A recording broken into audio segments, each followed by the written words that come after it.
Well, the kids are out of school. People want to spend more time outside, so we've got some summer safety tips for you. And joining us today to tell us more, we've got from the Putnam County Health Department. She is the information officer. We have Bridget Fisher, and thanks for coming today. Yes, thank you for having us. Okay, so let's talk about some tips that you have. You brought some props for examples of things to do, but there's some probably really ones you want to highlight the most, right? Yes, the first one is sunscreen. So if you plan on using sunscreen from last year, definitely make sure it's not expired. And if it doesn't have an expiration date, it should have a production date, and most sunscreens are good for 3 years. Okay. So make sure, and the reason is to have the most protection against those UV rays. So once you have the sunscreen, you want to, if you're outside, reapply every 2 hours, especially if you're heavy sweating or if you're swimming, to keep that protection. Along with that is wearing a hat. So if you're planning on going to the zoo or do any activities where you're prolonged outside, make sure you're wearing the appropriate clothing. So hats that have big brims that cover, not only your head, but protect your ears, your nose, your shoulders as well. Sunglasses, of course, and wear light clothing when you're outside, so you don't get as that heat. Right, yeah. Yeah. The next thing is staying hydrated. So if you're outside, it's recommended to have water every 20 minutes. And even if you're not thirsty, just take a drink or offer it to children. Try to avoid those sugary drinks. That way they can make sure they stay hydrated by water or Gatorade or something with electrolytes. So you said even if you don't feel thirsty, what? Because we can get hydrated and really don't realize it. Is that part of the problem of that situation? Yes.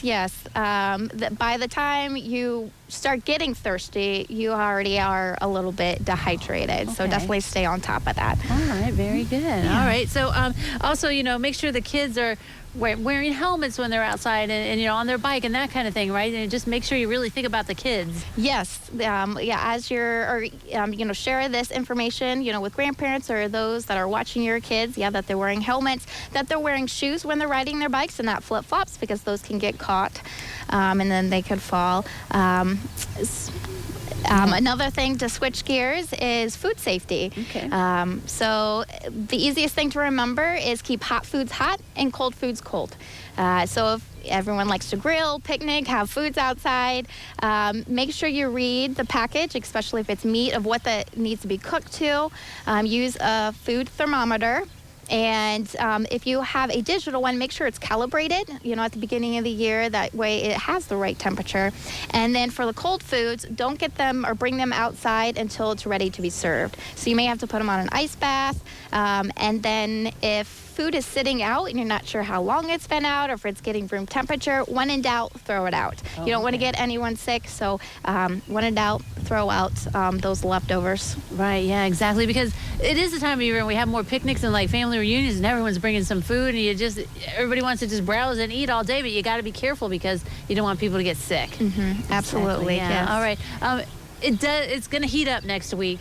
Let's give a reminder, be careful about leaving kids, even pets, but kids in the car, right? So make sure that you checking that out. Yes, you never want to leave a child alone in a vehicle. Always take them with you. And if you have a vehicle outside, have it locked. That way your kids, if they're playing outside, that they don't go and play in the car and then accidentally lock themselves inside. So keep those unattended vehicles locked to keep those children safe. Also, speaking of the heat, it's fun to go to playgrounds and stuff, but some of that equipment can really get hot fast. Yes, you want to make sure that the equipment children are playing on is appropriate for their ages. Definitely inspect prior to them jumping on to make sure there's nothing broken, or inspect if there's any glass or anything around those playgrounds that it is safe. And there's a neat website, kidshealth.org, and that can really help out parents, guardians, babysitters, whatever, right? Yes, they have tons of information on there, even activities to help keep children, and just general summer safety tips. Very good. We want to have a safe summer and have fun. Thanks very much for coming today. Yes, thank you for having me. All right, don't go away. New Edition continues in a moment. Looking to fulfill a dream purchase? Citizens National Bank's goal-based savings account